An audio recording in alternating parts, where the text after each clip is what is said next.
Welcome back to The Great Conversation. We are working through Herodotus, the history of Herodotus, and we are really just getting through We're getting through it. We are. It is very interesting. It is just so detailed, and reading a few pages is a lot for my mind to comprehend and try to sort through. So many names, so many places. So this week we read from paragraphs 123 through 216, so the end of book one. Book one, yep.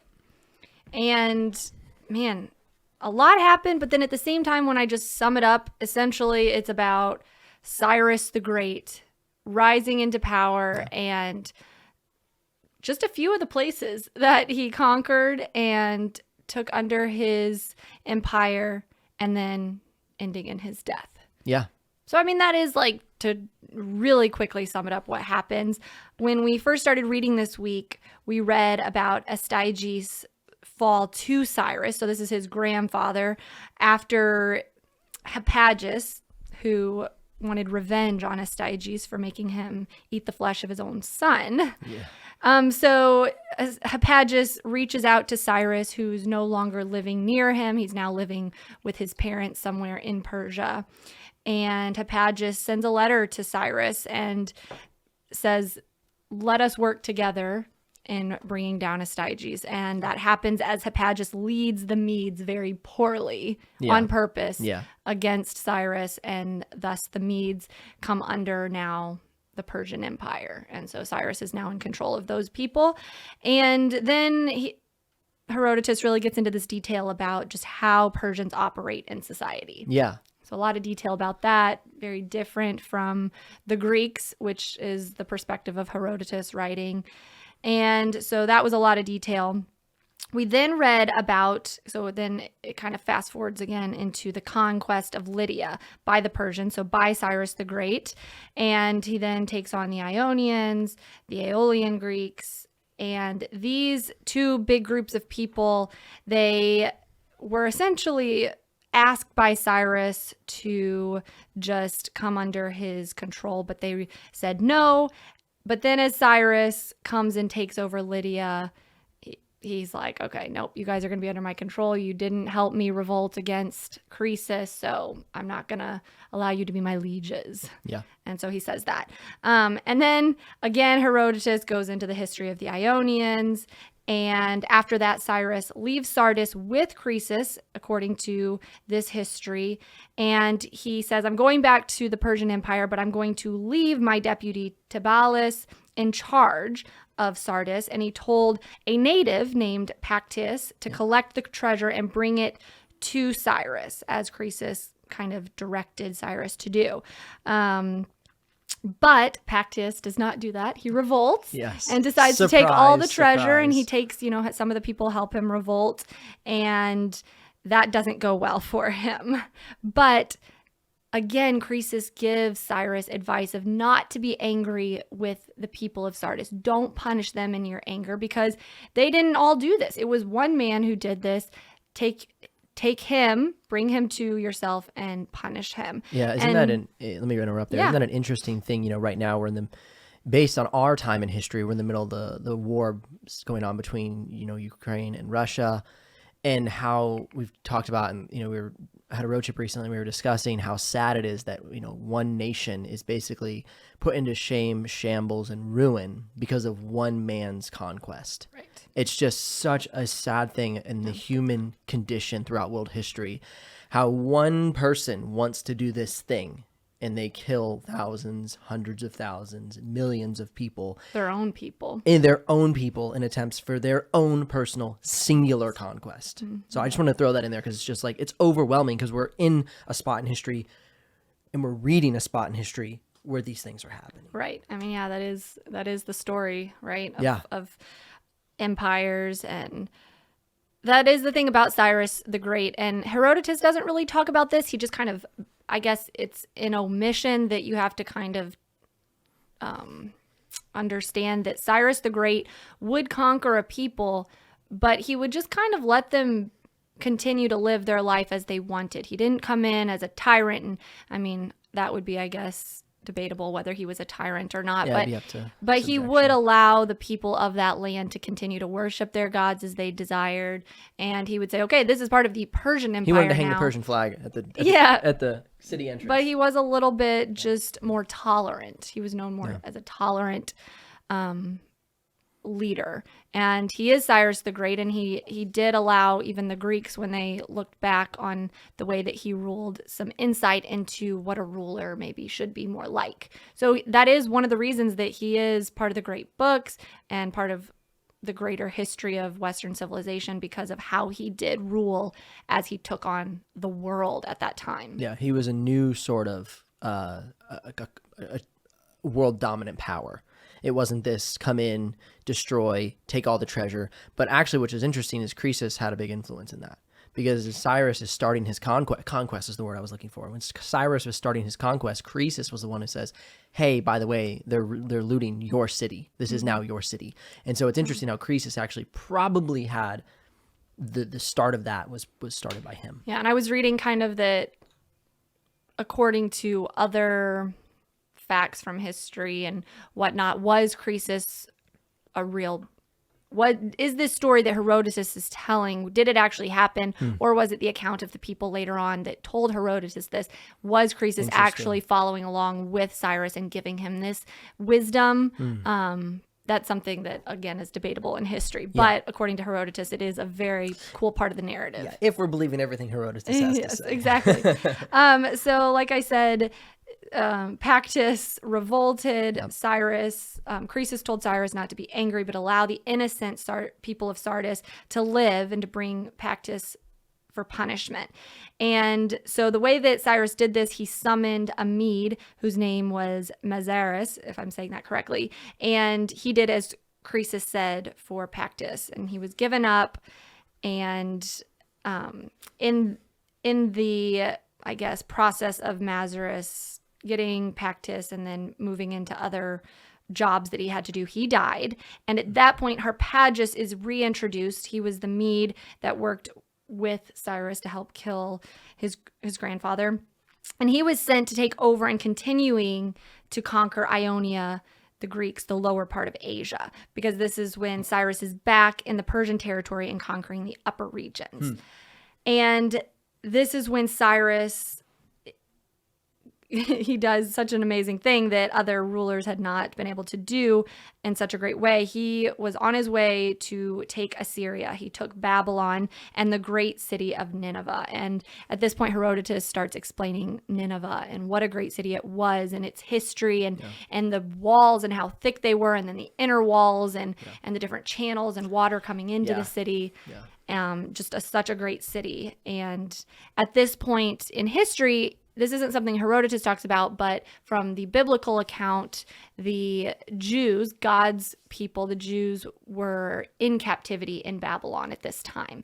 And so when Herodotus takes this great city by letting the water essentially just come to, I guess, dry up where the channels were that came into the city, and the soldiers marched into the city that way and took the people by surprise. And at this point, the Jews were allowed to go back to their land from captivity. So another way that this Cyrus the Great was tolerant and allowing people to worship the way they wanted to worship. Yeah, it's amazing how it becomes more clear why Cyrus the Great, as you said earlier, is such an integral part of the great books. He's a big, big piece in Western civilization, and the entire catalog of the great books is the building of Western civilization and how we got to where we are. And he is definitely an instrumental piece in that. Yeah. And before they took the great city, I thought this was pretty funny. It said that Cyrus, they had to cross the river. I don't know if I'm saying this right. It's Gyndes. Gyndes. But anyways, it's a huge river, and one of his generals tries to cross the river, and his horse is, or maybe just the horse was alone, was swept away by the water. And Cyrus gets angry, it says, and at that point they stop their conquest essentially, and they have 360 channels that his men create. Dig. So that they can cross on land. And I just, again, the ability of men who are able to take on the world their character is just so interesting, because I'm just like, why is he angry at the river? It's Mother Nature, and but that's what allows him to be the type of person that could take on the world at that time. Absolutely. Well, the interesting thing is, like, we read over these pages. It took us a few hours to read these pages this week, and we read in a few hours what he has done over years. Right. Mm-hmm. And so you think about it, when you're reading that, it says, they started digging, I think it was in the summer, and they didn't go ahead and start their invasion on Nineveh until the spring. So they're digging for months. And so it's like so many times in life we're like wanting things to happen today, when it took him months of preparation just to get to the city before he even started his battle with the city. Yeah. And I just think that's also what makes him such a great man, is like this person of vision, this person who can see what needs to be done in order to get to the goal. Right. I mean, I think that so many times we just think, especially at this time, who knows if he's even going to be alive next spring? Absolutely. He could get hit by some weird plague and just be dead. Yeah. Yeah. And he's like willing to say, okay, this is, obviously his men did have to cross. Yeah. But yeah, you're right. The vision to say, we're going to do this, and the people of Nineveh have time to see, the Babylonians are going to see that we're here. They're going to have time to prepare. Yeah. And they're going to be ready. And that's essentially what happened. Like, they were ready. They had their encampments outside of the city already when Cyrus arrived. Yeah. Now, Cyrus was still able to push them back, and they had to go back into their city and close up the walls. Yeah. And continue to live life thinking they were completely safe. But then again, Cyrus taking the time to figure out what do we need to do to get into this great city. Yeah. And they had the patience to allow the waters to dry up and to march in through the channels that went into the city. So like I said, they did get through the walls, and they take Nineveh. Then Herodotus tells the way that the Assyrians live, so the Babylonians of the time, what they wear, their fruitfulness of their land, and how Cyrus was going to be taking a portion of their grains. And the Babylonians, they were very brutal people. Yeah, yeah. And Herodotus did even say that one of the things that was just completely, I guess, disgusting to him was the way that all of the women at one point in their lives had to essentially be a prostitute. Yeah, they had to go to the temple and sell themselves at least once as a prostitute. Yeah. And then also, whenever somebody became of old age, they would sacrifice them. No, that was the next, Mezachite. Forgive me. Okay, so the prostitution of their women was very, like, it was like a requirement, and I was like, my goodness, like, just being that was just a standard. The Babylonians have, this is paragraph 199, the Babylonians have one most shameful custom. Every woman born in the country must once in her life go and sit down in the precinct of Venus, and there consort with a stranger. Mm-hmm. Many of the wealthier sort, who are too proud to mix with the others, drive in covered carriages to the precinct, followed by a goodly train of attendants, and there take their station. Yeah, so basically they're too shameful to be known to want to sleep with the lower class people, but they do it anyway under this guise, right? Is that basically what it's saying? A woman who has once taken her seat is not allowed to return home till one of the strangers throws a silver coin into her lap and takes her with him beyond the holy ground. Yep. When he throws the coin, he says these words, "The goddess Melita prosper thee." Which is Venus is called Melita by the Assyrians. The silver coin may be of any size. It cannot be refused, for that is forbidden by the law. Since once thrown, it is sacred. Yeah. And the woman goes with the first man who throws her money. And it says some women are there for months. Whether they're not somebody of interest, or they're not, beautiful, whatever, right? Like, somebody can be there for months, and it's almost. But others who are ugly have to stay a long time before they can fulfill the law. Yeah. Some have waited 3 or 4 years in the precinct. Yeah. A custom very much like this is found also in certain parts of the island of Cyprus. Yeah. Yeah. Pretty crazy. But not so crazy, I would say, for what we have read in the history of when we're going through the Iliad, the Odyssey, right? Like, these are barbaric times. Ebb and flow, right? There's some civilizations and cultures that were much less of what we would say as barbaric. Yeah, I think that they just used their gods as reasons for getting what they wanted. I was going to say this was probably in line with worshiping Venus.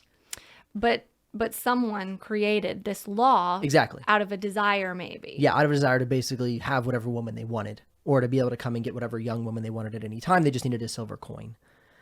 Yeah, it's wicked, in my opinion. Yeah, And we'll move forward. Yeah. Okay, so from this point, so we're pretty far east at this point, and this is where Cyrus really pushes the limits, because at this point, after Babylon, you would think, okay, he's taken, like, he's good now, right? But he continues, and he wanted to bring the Massagetæ under his dominion. And this was a great and warlike nation, and they were beyond the Caspian Sea. So the Caspian Sea was very large, at this time period to have to cross this. And I don't think the Herodotus actually talked about, I might be wrong about this, but how he actually did cross. I mean, I think he would have gone south and around the Caspian Sea. But do you remember him talking about it? I don't remember the actual route. We talked about that yesterday. Yeah, so it then talks about rivers that he might have crossed, but maybe someone listening can help us out there. So he ends up on the other side of the Caspian Sea and he's going to... With his entire army. Right. Yeah, and that's your point, is like, how the heck did he get everybody over there? Right. I mean, he could have just gone south and around, but I don't know if that's what he did. Okay. So at this point, he's going to take on these people, these great warlike people, and it was recommended by his, essentially, magi, his wise men, that he do this. But Croesus said, nah, I don't think you should really do that. I don't think that you should take on these people unless you do it the way that I say that you should do it. Basically, what they said was, encamp here where you have the known higher ground, and let them come over the river to you. Right? We're talking about when he went up against Ptolemaeus. But see, I thought that you said that it was the other way around. Croesus said, don't let them come over here because then they'll continue. Yeah, no, that's my point. You should go to them. That's my point. The advice from the Magi's was, let them come to you. You have the known ground. You can fight with greater power. Croesus says, no. They get over the river. They push you back. Now they're creeping. As soon as they get over the river, now they're coming into your kingdom. Mm-hmm. So Croesus says, no, you go over the river and you push back into their land. Right. And so that is what they do. And at that point, Cyrus takes the queen's son in his captivity. And at this point, his son commits suicide. Yeah, he escapes and falls on a sword. Because he's not going to be a slave. Yeah. Yeah. And so the queen, I think you pronounce it Tamiris. Yeah. She lost her son and she was ready to take revenge and conquer Cyrus. Yep. But I do like what she said in paragraph 206. She said, King of the Medes, cease to press this enterprise, for thou canst not know if what thou art doing will be of real advantage to thee. Be content to rule in peace thy own kingdom, and bear to see us reign over the countries that are ours to govern. But that is not who he is. Yeah, he hasn't gotten this far because of that. Right. Yeah. And so he essentially sees her as like, okay, you're just joking. Whatever. I'm going to do what I'm going to do. Yeah. But it doesn't turn out so great for Cyrus, because she did get her revenge and Cyrus died. Yeah. Cyrus the Great died at this point. Yeah. So it said, at length the Massagetæ prevailed. The greater part of the army of the Persians was destroyed, and Cyrus himself fell after reigning 29 years. Search was made among the slain by order of the queen for the body of Cyrus, and when it was found, she took a skin, and filling it full of human blood, she dipped the head of Cyrus in the gore, saying, as she thus insulted the corse, I live and have conquered thee in fight, and yet by thee am I ruined, for thou tookest my son with guile, but thus I make good my threat, and give thee thy fill of blood. Of the many different accounts which are given of the death of Cyrus, this which I have followed appears to me most worthy of credit. And then Herodotus finishes with just giving the way that the Massagetæ live and dress, etc. Yeah. And that is the end of book 1. Yeah. Yeah, is that where he talked about how they sacrifice their old men? Yes. And if they don't die, if they are sick, they end up like just kind of burying them away. So it was really interesting. Basically, they sacrificed them to the gods when they're probably, it seemed like when they were just like in their probably 50s. It didn't say, it said weird. old people. Yeah, so I don't know what age that would be. But yes, they sacrificed them and then eat their flesh if they did not die of natural cause that natural might be disease. Yeah. So it just seems like crazy times. Very interesting customs. It was, and I think it was cool reading the different customs. I know at multiple points we stop and we just say, what are we reading this for? What is the point? Yeah. But perspective. And I think once you read it and it's just then a part of the way that we think, and knowledge that is another piece of knowing things in life and where we get certain ideas and cultural differences, because, you know, some of these people, I mean, we're talking about a different part of the world. Yeah. And some of these people, this is still a huge part of their history, and they still know these things.